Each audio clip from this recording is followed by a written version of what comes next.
Oke, selamat malam semuanya. Ya, ini F-Talk edisi 18 Juni 2023. Seperti biasa, malam ini kita akan berikan update market IHSG dan saham-saham yang sudah masuk di kolom komentar. Ide dari Bapak Ibu semua, kita akan bahas satu persatu sesuai dengan permintaan. Baik, kita langsung mulai dari IHSG. Seperti biasa, ini hari Minggu, jadi IHSG-nya sesuai dengan stock call yang kami bagikan tadi sore. Mungkin Bapak Ibu sudah baca, bagi yang belum baca, silahkan membaca di website kami ya, kemudian cari terkait stock call ya. Jadi di sini sudah dijelaskan potensinya masih sama dengan minggu lalu dan minggu kemarin IHSG rebound tepat di 6.730 sesuai dengan pembahasan di stock call edisi 11 Juni edisi sebelumnya ya. Jadi kalau Bapak Ibu mungkin sudah membacanya ya sudah tahu ya, ini target 6730 dan setelah mencapai 6730 Anda lihat di sini IHSG tertahan di sini, berarti minggu ini kemungkinan akan ada prosesnya untuk menuju ke 6810. Ini kita harapkan bisa dipecahkan dan IHSG bisa melanjutkan pullback setidaknya di 6810. Oke, jadi untuk minggu ini sudah kami share di stock call, silahkan dibaca dan dicermati. Kita langsung masuk ke pembahasan saham yang pertama. Pak, saya amati saham Pierce, DRMA, SAMF. Wah, ini buka saham-saham kita yang di Pierce ya. SAMF kok nggak turun ya habis dividen, malah naik. Apa itu alasan Yev berani pegang? Ya, kemarin kita sudah bahas DRMA. Ya, DRMA yang Bapak Ibu mungkin sudah tahu, kita masuk di bulan kemarin dan sudah naik sangat jauh karena sudah naik 80%, padahal baru kita beli. Kita akan bahas satu persatu ya. Ini sebagai contoh, jadi tidak semua dividen itu turun ya. Dan kita harus bisa tahu kenapa, karena itu penting ya untuk kita. Kenapa kok berani masuk saham DRMA ini di tanggal 28 Maret 2023 di Pierce dan PIR ya. Jadi nggak cuma Pierce aja, PIR juga dapat ini karena saham syariah juga. Jadi yang pertama-tama kita pendekatan investasi kita tidak mencari dividen ya, itu satu. Kedua, kita fokus pada kinerja fundamental dalam memilih. Otomatis kalau fundamentalnya bagus, dalam artian bagus menurut kami adalah dia tumbuh secara konsisten seperti yang Anda lihat di sini. Ini adalah kinerja 2020, 2021, 2022 di mana pertumbuhannya ini secara konsisten dan dari atas sampai bawah tentunya, dan secara margin memang bisa dikatakan memenuhi syarat. Kemudian pertumbuhannya di atas rata-rata 30-an%. Ini adalah alasan kenapa kok kita masuk di DRMA waktu itu. Kemudian selain itu juga secara solvabilitas sangat baik. Dan ini adalah waktu itu investing plan kita, di mana kita beli saham DRMA ini di bawah 800 dan kita sudah duduk nyaman di sana. Dan setelah dalam prosesnya kita juga mendapatkan dividen ini kemarin di bulan April, tanggal 18 April, dan uniknya ini ya, tanggal 18 April ini setelah dividen justru sahamnya naik dari 800 dari harga kita beli itu naik ke atas 1400 tanpa turun sekalipun. Artinya tidak terjadi gangguan terhadap pergerakan harga sahamnya, padahal kita juga dapat dividen, dan dividennya ini kalau kita lihat dari sini memang kita bisa cermati di sini yieldnya tidak besar, hanya 2 sampai dengan 3%.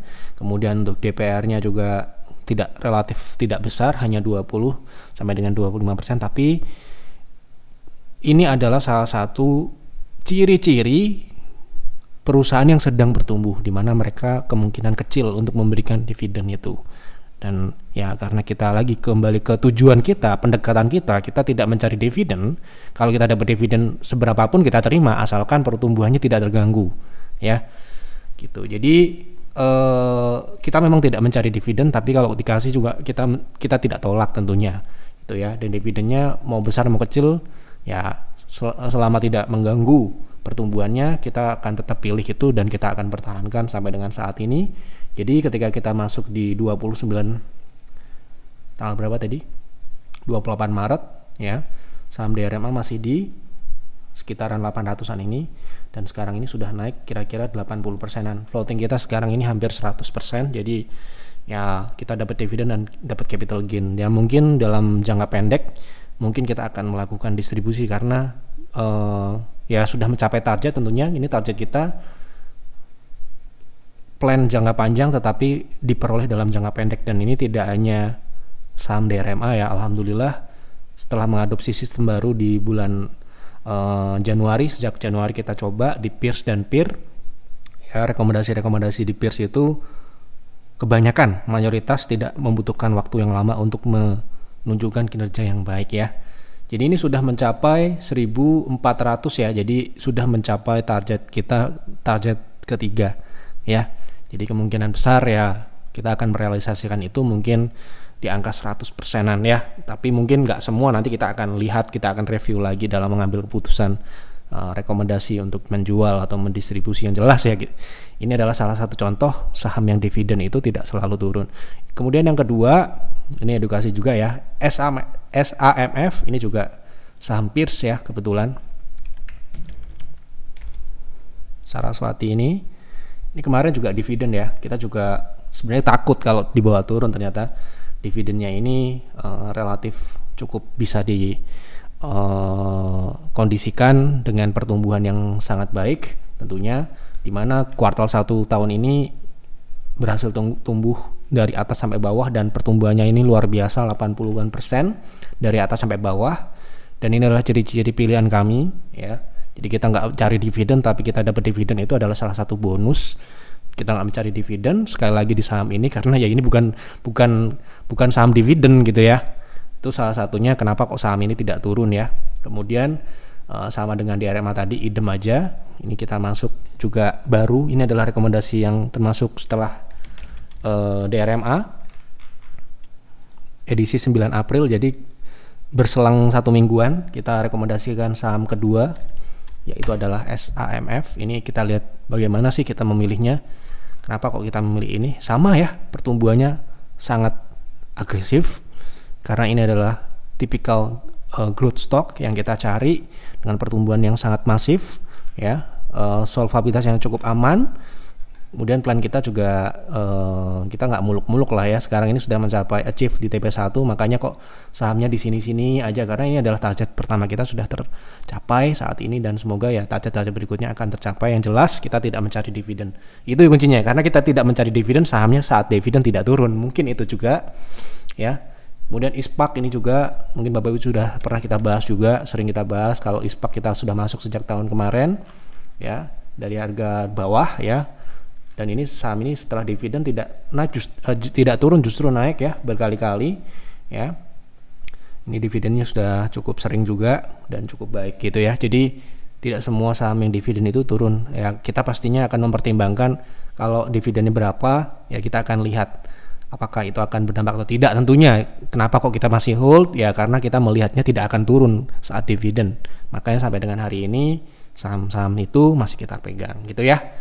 Jadi sekali lagi sistem kami memang tidak di-develop untuk mencari dividen ya. Kita mencari pertumbuhan ya. Jadi kalau kita mencari dividen di saham memang saat ini relatif akan beresiko. Kenapa? Karena marketnya sudah cukup tinggi ya. Seperti yang kami bilang kemarin, untuk dividen kita akan mencari big caps atau yang sudah mature, pertumbuhannya sudah minim. Namun kita tidak masuk di saat-saat ini karena sekali lagi ya, ini marketnya lagi sedang tinggi-tingginya ya, baik itu di terutama di bursa kita ya, relatif tidak turun ya. Jadi kita akan mencari kesempatan-kesempatan lain ya. Secara umum ini ya, secara umum ada juga saham-saham dividen yang saat ini diskon besar, tapi tentunya kita akan melihat secara gambaran besar kapan kita mencari dividen dan kapan kita tidak mencari dividen gitu ya. Oke, seperti itu. Itu adalah strategi ya, dan strategi itu tidak mungkin kita jabarkan secara utuh di sini. Pastinya itu akan berada di sistem kita, baik itu di Peer dan Peers, karena itu strategi investasi bukan trading ya. Oke, seperti itu. Pak, saya ikut DRMA di Peer sekarang udah profit banyak nih, kira-kira akan dijual di berapa? Bebas aja atau harus tunggu instruksi Peer? Soalnya udah dapat dividen juga kemarin. Ya nanti akan ada instruksi, kalau masih belum ada instruksi kita belum jual. Tapi kalau Anda mau jual dengan profit yang saat ini sudah mencapai target, tidak ada masalah, silahkan aja, sah-sah aja, tidak menjadi masalah ya. Jadi silahkan Anda mau take profit, mau ikutan hold atau seperti apa. Yang jelas karena belum ada urgensi untuk distribusi ya, mungkin tim kami belum melakukan distribusi, tapi kemungkinan besar ya dalam waktu dekat karena sudah achieve semua dan kita nggak mau jadi greedy untuk mencari, kita hanya mencari konsistennya ya, pertumbuhan yang konsisten, bukan yang sekali profit besar sekali habis itu nggak pernah profit lagi gitu ya. Kita mencari maraton karena sistem kita kan namanya maratoner ya sejak 2020 yang lalu ya, dimana profit itu berulang-ulang ya, disambung dengan saham yang lain gitu ya. Saham A untung, kita lompat ke saham B, saham C, sampai dengan kita bisa exit di poin-poin yang kita sudah siapkan sebelumnya gitu ya. Oke, lanjut. Bagaimana potensi teknikal PTBA setelah lompat kemarin? Apa ini tanda uptrend atau masih downtrend? Nah ini ya, kemarin kita sudah bahas itu, bahwa saham PTBA ini bagaimana menjelang dividen gitu ya. Ini dividennya ini cukup besar ya, karena DPR-nya juga 100%. Dan menurut saya itu bukan indikasi yang baik ya buat saya, karena lagi-lagi kalau pertama kita bicara dividennya dulu, kita belum bicara dari sektornya ya. Pertama dari dividen DPR yang besar itu mengindikasikan sinyal yang kurang baik untuk pertumbuhan. Kenapa begitu? Berarti perusahaan tidak melakukan investasi baru ya, sehingga untuk mempertumbuhkan sebuah kinerja tentunya membutuhkan investasi ya, memperlebar revenue dan sebagainya. Jadi meningkatkan atau melakukan diversifikasi dan sebagainya itu nanti lagi-lagi akan ditentukan dari sini kebijakan dividen ini. Dan kalau misalkan kita lihat dari sebelum-sebelumnya, emiten-emiten sebelumnya satu sektor, setelah dividen besar, apa hasilnya Anda bisa lihat sendiri. Ya. Jadi ini perbedaan ya, karena ini sedang panennya kinerja ya untuk saham-saham emiten batubara terutama ya. Batubara ini kan peaknya sudah tahun 2022 dan dividen yang diberikan ini adalah kinerja 2022. Nah 2023 kan kemungkinan besar tidak akan sama dengan 2022, sehingga ya buat kami kalau ada kenaikan saatnya yang tepat untuk exit, terutama yang modal-modal atas ya. Itu adalah sinyal yang kurang baik menurut saya. Tapi sekali lagi ini menurut saya, jadi Anda boleh berpendapat yang lain, nggak harus sama dengan kita.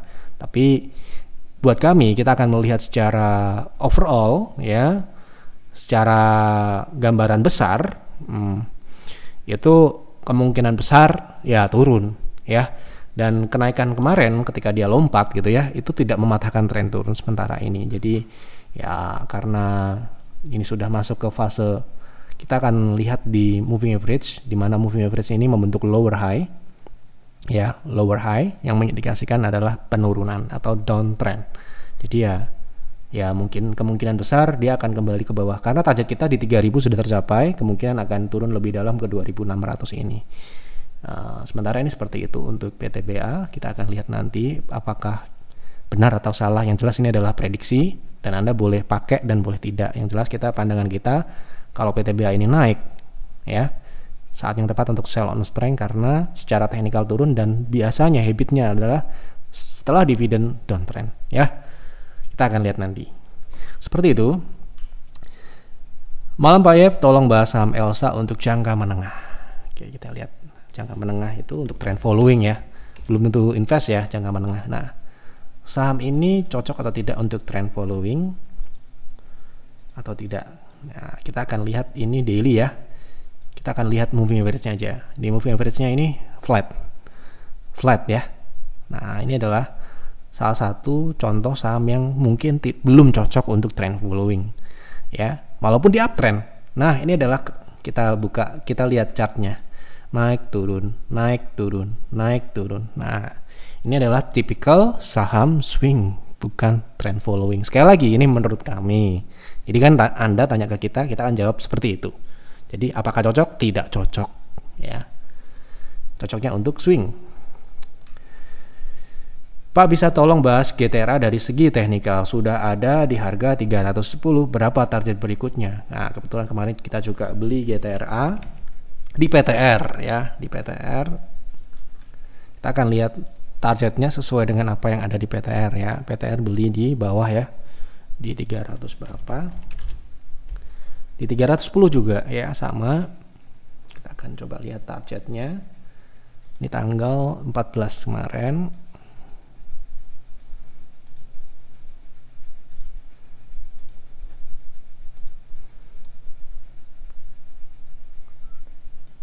Ini ya. Kita lihat targetnya ke 328 sampai dengan 378. Sekarang ini di 318, kemarin sempat 326 satu titik lagi ya. Jadi itu targetnya yang pertama di 328 dan 378 untuk target keduanya, seperti itu. Oke, kita lanjut. Tolong bahas MTL untuk trading kurang dari 20 hari. Sudah punya di 640 untuk TP1 dan TP2 di berapa dan proteksi. Oke, kita lihat MTL sudah beli ya di 640. Nah, sekarang ini sudah profit di 630. Nah, ini saham ini downtrend juga. Downtrend ya. Ini bukan saya yang bilang, ini kita lihat chart moving average-nya ini turun ya kan. Nah, kenaikan yang saat ini di 670 ini adalah namanya kenaikan pullback ya. Saya ulangi lagi karena masih belum banyak yang tahu dan masih perlu banyak edukasi terkait ini. Jadi nggak bisa bedain kenaikan uptrend dan kenaikan pullback ya. Nah, sekarang ada berapa, pertanyaannya berapa targetnya gitu kan. Kita akan melihat dari sini, itu pertama itu targetnya di 675 berdasarkan Fibo ya. Kedua, target kedua itu kira-kira ya di 700 ya. Jadi itu targetnya. Kemudian stop lossnya di berapa? Ini kita nggak bicara ini menarik atau tidak ya. Sekali lagi ini kok kecil gitu ya. Ya memang segitu potensinya. Jadi supaya kita juga bisa, oh ini bukan pilihan dan ini layak untuk kita trading kan dan tidak. Itu kan bukan karena potensi naik dan turunnya. Berapa banyak dia bisa naik dalam kondisi teknikal ini gitu ya. Nah, ini proteksinya bisa Anda pasang di 650. Nah, apakah menarik ini buat swing trade? Dengan modal di 640 ya, 640 berarti sudah profit ya sekarang ini. 640 ini sekarang sudah profit, sudah tepat sebenarnya 675 itu TP1 sudah 5%, kemudian TP2-nya 9 atau 10% ya. Jadi kalau Anda beli 640 bagus, berarti Anda masih MTL waktu Anda beli itu memenuhi syarat memang ya, dan proteksinya mungkin waktu itu bisa di 620 ya. Gitu. Jadi kalau Anda mau naikkan proteksi nih di sekarang di 650 karena saat ini sudah posisinya proteksinya namanya cut profit bukan cut loss ya. Seperti itu. Tolong bahas BRPT. Nah, sekali lagi ya, kita tidak bisa absurd membahas saham apa, sahamnya kenapa BRPT mau technical, fundamental silahkan direvisi. Apabila tetap ingin dibahas di Yev Talk selanjutnya, silahkan diberikan penjelasan dan keterangannya supaya enak dijawabnya gitu ya. Oke. Jadi seperti itu. Sekali lagi ya, kita apa yang kami bahas di Yev Talk ini adalah permintaan. Dan permintaan yang ada di sini harus juga jelas, tidak boleh asal juga menulis. Jadi clear mau invest atau mau trading atau hanya bertanya sekedar teknikal jangka pendek ataupun bagaimana fundamentalnya dan sebagainya, boleh asalkan diberikan keterangan. Nanti kita pasti akan bahas itu. Tidak mungkin tidak ya. Kita tidak akan memilih kenal A, kenal si B, tidak.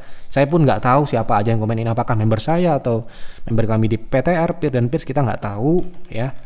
Jadi silahkan siapapun bebas memberikan komentar, memberikan ide di sini, dan ketika Yev Talk nanti selanjutnya gitu kita akan bahas itu ya.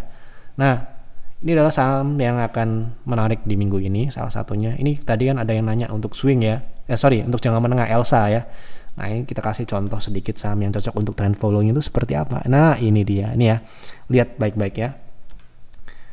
Ini di sini ada keterangan ya. Menariknya saham ini memiliki karakteristik yang moderate, cocok untuk swing dan juga trend following ya. Jadi ini ada swingnya, tapi swingnya itu masih bisa untuk trend following karena ini lihat ya, kenaikannya pelan gitu ya. Nah, bedanya dengan Elsa yang bergelombang jelas ya, sangat agresif. Nih ya. Nah, ini ya. Lihat ya, ini dibedakan biar bisa tahu ketika kita trading juga kita nggak asal-asalan ini saham ini cocoknya untuk apa gitu ya. Gitu ya. Jadi kalau nonton Yev jadi tahu, oh kenapa kok saham ini cocok, oh saham ini tidak cocok gitu ya. Nah, ini jelas nih wave-nya ya.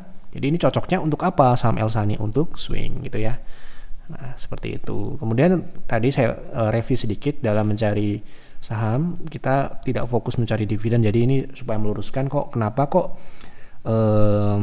kita nggak mencari dividennya PTBA. Ada yang bertanya kemarin gitu ya, kenapa kok nggak kita beli PTBA? PTBA kita sudah beli tahun kemarin, ya, tahun lalu United Tractor ketika market crash, ya, gitu. Jadi sekarang ini kita ngapain beli, gitu ya? Kita fokus ke saham-saham yang baru akan naik seperti tadi DRMA, SAMF, itu kan masih belum naik kita beli ya. Jadi kita akan mencari saham yang tidak relate dengan market juga, yang bisa bergerak tanpa ada pengaruhnya market mau naik mau turun, mereka akan on track terus, ya, seperti itu. Jadi ini sekali lagi meluruskan juga kalau tidak semua saham juga bisa kita beli, karena kita ada aturan portofolio di mana saham kita jumlahnya ada dibatasi, ya, gitu. Ini tadi ada beberapa titipan dari advisor untuk perlu diedukasi, terutama untuk yang baru-baru, ya. Kemudian ini juga kalau misalkan kita ikutin market gitu ya, kita nggak akan mendapatkan kinerja peers seperti ini. Ini peers kita hanya menggunakan sekitar 60, ya, kurang lebih 50% saat ini portofolio kita floating. Ini yang masih belum realize ya, unrealized floating portofolio kita itu 5%. Padahal Anda lihat ISG, ya, ini adalah salah satu bukti strategi kita bisa perform melawan indeks. Lihat ya, ini indeks sejak year to date ya, dari awal tahun itu tidak bergerak, ya, justru turun ya. Nah ini kan open di sini. Nah sekarang ini minus 2%, sedangkan peers portofolio ya, sekali lagi ini portofolionya plus 5%. Ini yang belum direalisasikan. Yang sudah direalisasikan seperti apa? Nah, ya, tentunya ini sudah ada di laporan kinerja yang sudah realize, yang sudah dijual, sudah didistribusi, termasuk dividen-dividen yang kita dapatkan, walaupun peers tidak mencari dividen ya. Nah ini peers, ya, ini kinerja peers yang sudah realize. Nah di sini Anda bisa lihat laporan kinerja, ya. Nanti akan ketemu kinerja peers, ya, dari Januari sampai dengan Mei, apa saja yang kita sudah jual dan sebagainya, ya. Yang jelas ketika kita bisa membuat strategi yang tidak istilahnya tidak terlalu tergantung dengan market, ya, kinerja kita akan di atas market tentunya, ya. Dan ya sekali lagi ya, dividen itu memang kita tidak cari. Jadi kalau kita dapat dividen, kita anggap itu sebuah bonus, ya. Dan ketika sebuah saham yang kita pegang kebetulan akan membagikan dividen, kita akan kaji itu secara mendalam, apakah dia akan turun setelah dividen atau tidak. Kalau akan turun, ya akan kita distribusi, kita akan jual itu. Kenapa? Untuk melindungi profit atau modal kita. Misalkan kita beli sudah profit sih floating katakanlah 30 sampai dengan 40%, kemudian akan ada dividennya itu nggak seberapa dan dia berpotensi turun, ya kita akan jual. Seperti itulah ya kira-kira gambarannya. Ini gambaran ya, kita tidak akan memberikan detail karena ya itu akan rumit sekali, dan itu pun juga dalam bentuk sistem ya, jadi nggak bisa dijelaskan dengan satu persatu, itu sangat rumit dan butuh pemahaman yang sangat mendalam terkait strategi. Makanya ya kalau Anda mau terima gampang buy sell kapan, saham apa yang mau dikoleksi dan sebagainya, ya silahkan Anda lihat sendiri di peers dan peer kalau Anda mau invest. Tapi kalau Anda mau trading, Anda mau transaksi jangka pendek, jangan join peer sama peers, ya Anda akan bosen karena sahamnya ya itu aja yang diakumulasi, didistribusi dalam jangka waktu menengah panjang gitu ya. Oke, seperti itu mungkin untuk edukasi bagi yang mau join ke layanan kami. Jangan sampai Anda tidak bisa membedakan antara PTR, peer dan peers. Harus tahu dulu bedanya apa, di mana cara membedakannya. Tentunya Anda harus tahu perbedaan trading dan investasi itu apa.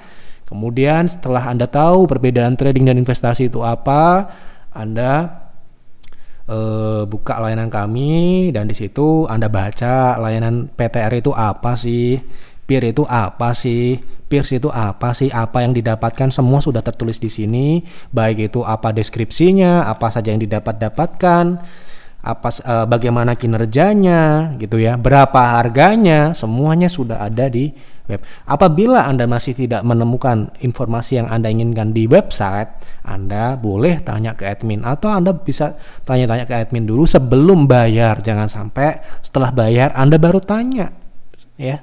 Dan kami banyak mendapatkan itu ya. Sudah bayar, bingung. Wah, saya join apa ya ini? Nah, ya. Jadi biasakan ya membaca sebelum membayar ya, itu meminimalisir potensi-potensi salah ambil layanan ya. Jadi Anda harus tahu dulu, ini memang bukan untuk newbie atau pemula yang belum tahu bedanya trading dan investasi ya. Layanan kami ini mungkin cocok untuk yang sudah punya pengalaman dan ingin improve, pengen tahu bagaimana kita trading, bagaimana kita invest. Nah, Anda bisa coba ke layanan kami. Tapi kalau masih buka sekuritas saja belum, baru pertama kali, mungkin tidak cocok. Coba layanan-layanan di luar sana, masih banyak yang untuk pemula-pemula ya. Itu saja yang dapat saya sampaikan di F-Talk malam ini. Mohon maaf apabila ada kekurangan atau kesalahan dalam penyampaian atau ada kata-kata yang menyinggung. Semuanya kami tujukan untuk kebaikan, untuk edukasi, untuk memberikan informasi yang terbaik untuk Bapak Ibu semua. Dukung kami dengan klik like, dengan subscribe, dan boleh isi kolom komentar sama apa yang menarik untuk dibahas di F-Talk selanjutnya. Selamat malam dan selamat beristirahat.